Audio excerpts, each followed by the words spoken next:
Pete Rose is on the line with us, and I believe his wife might be on the line too. They have a new I don't know if it's a documentary series or a reality series. Pete, good morning. How are you, my man?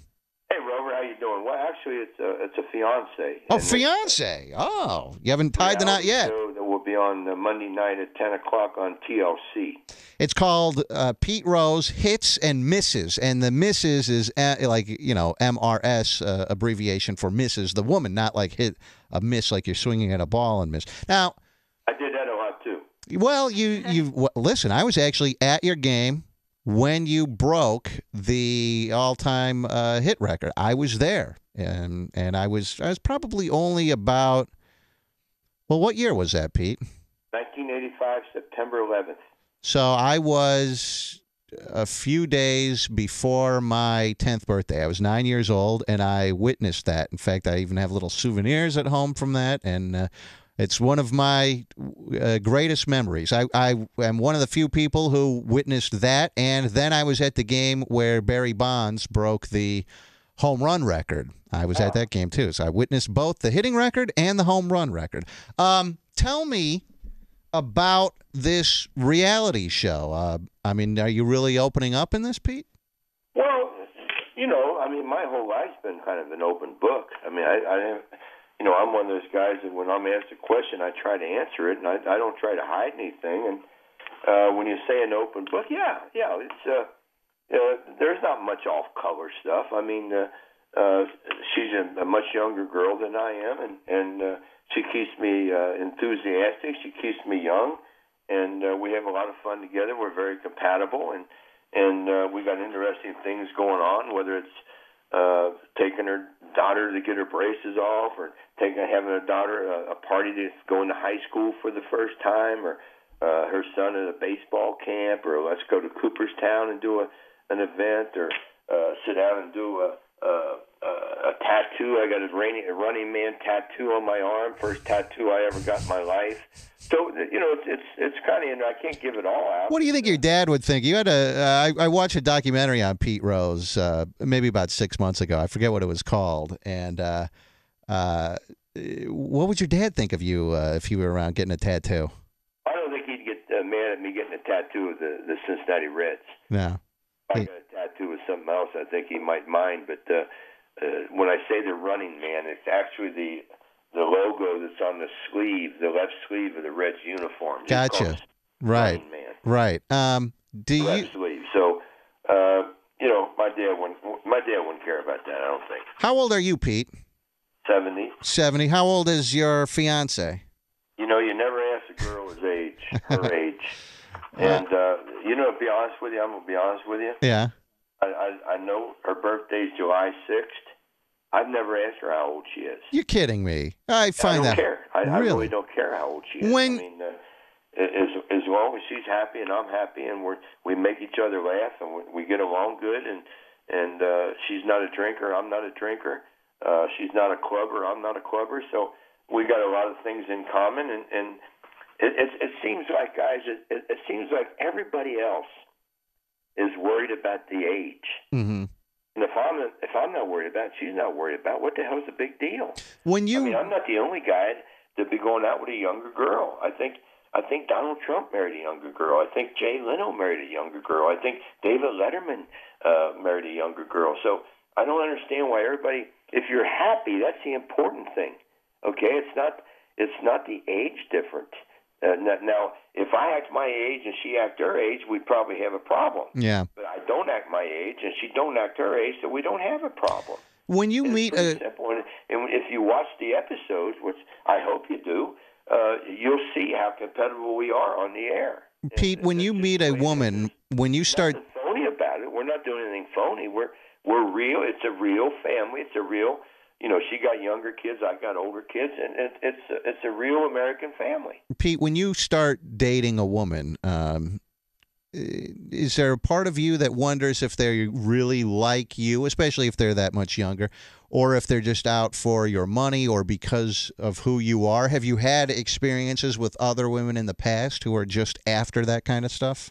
That's an interesting question, and all I can tell you guys, okay, you got to remember, I played in the 60s, 70s, and 80s. Mm-hmm.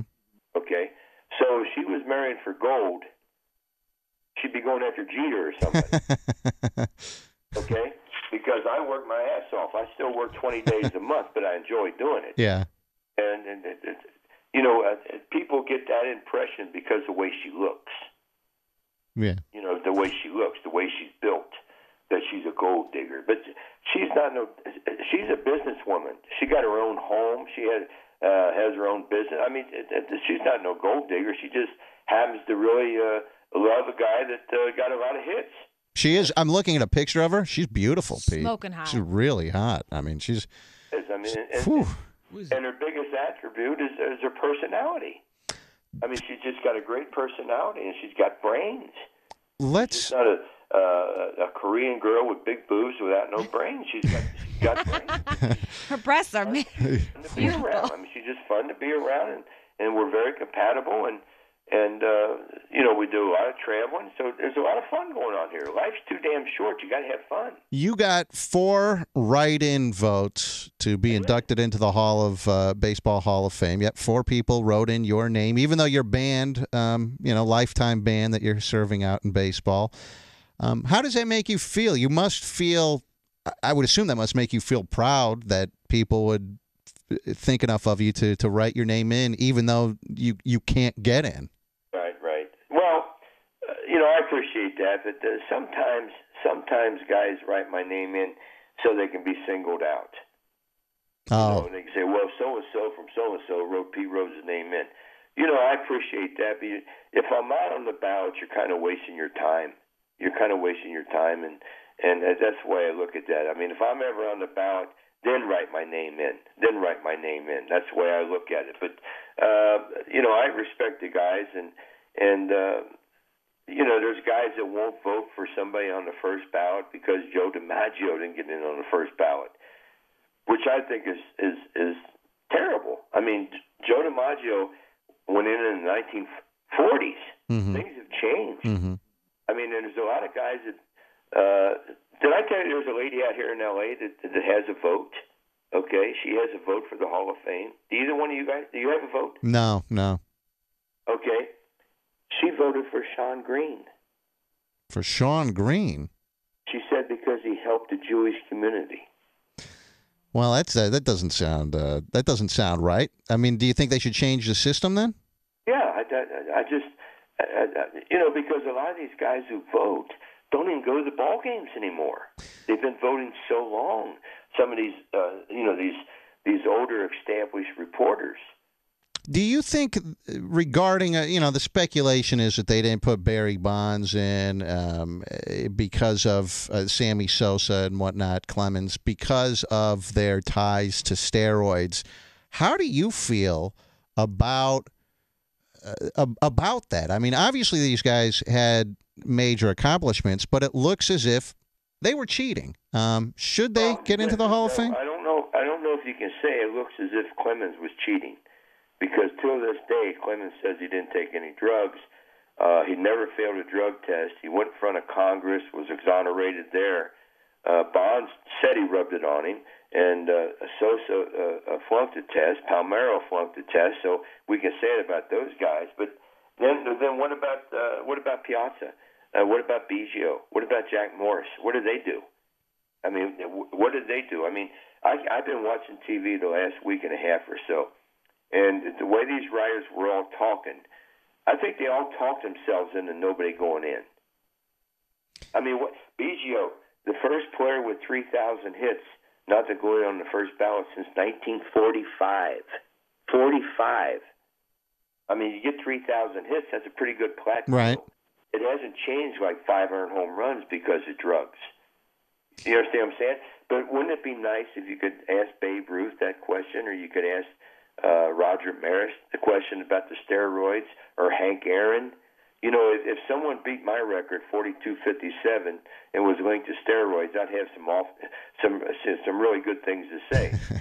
No one's assaulted my record because of steroids. Yeah. And that's the way I look at it. So, and Mike Piazza.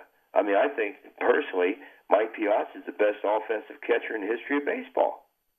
Johnny Bench is the greatest catcher in the history of baseball, but Mike's the best offensive catcher. and he didn't. He only got in the 50s. I mean, why did they not vote for him? I mean, did they not vote for him, or did not vote for Biggio because Bonds and Palmeiro and Sosa were on the ballot? It doesn't make any sense to me.